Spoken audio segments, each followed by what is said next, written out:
as I was mentioning before, 90% of financial decisions being emotional. The numbers are only a part of it. The other part of it is, how are you going to sleep at night? I love the analogy of an iceberg. So what you're looking with the planner, you're looking at what's on top of the iceberg. Here are your investment accounts, if you even have them. And I have clients that don't have investment accounts. So just saying, if for the planner, then what happens to them if they have, let's say they have money and maybe they have a house, or maybe they have a business, but they don't have the investments.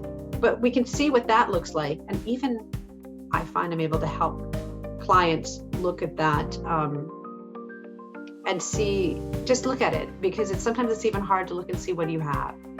That's a huge accomplishment once we get that into a simple net worth statement for many, because they're just like, oh, I'm so nervous, I'm ashamed, I should be here, I'm this, I'm that. But until we can kind of calm and just say, this is where you're at. And then underneath the iceberg, going back to the iceberg analogy, there's all this stuff going on inside the brain. And the iceberg, it's like we're working with the stuff below the water. What's happening there? Let's try to figure out what's happening in that cold, murky place. Everyone's the expert in their own life.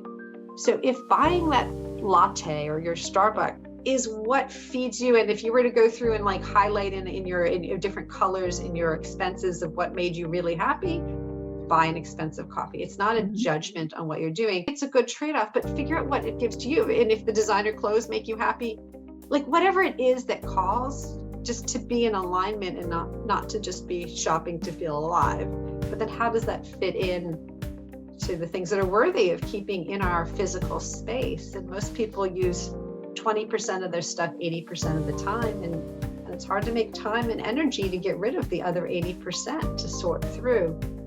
Psychology is fantastic, but in the States, it's very diagnosis. You have a problem that you're diagnosed for. And so I've gone to therapists that have been very helpful, very lovely, but they're always like, okay, well, we have to write you down as having some malady. There's always this malady. And I'm like, well, what if it's not really a malady? What if I just need to really get clear on what I need?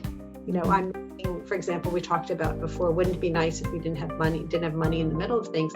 Well, for me, I felt there's times when I was missing community and sort of living but I don't think I was able to articulate that. I feel like if I had the tools I have now to be able to articulate, I am missing feeling community, and I'm looking for a community that would get me this, and this, or being able to target what I need and articulate that.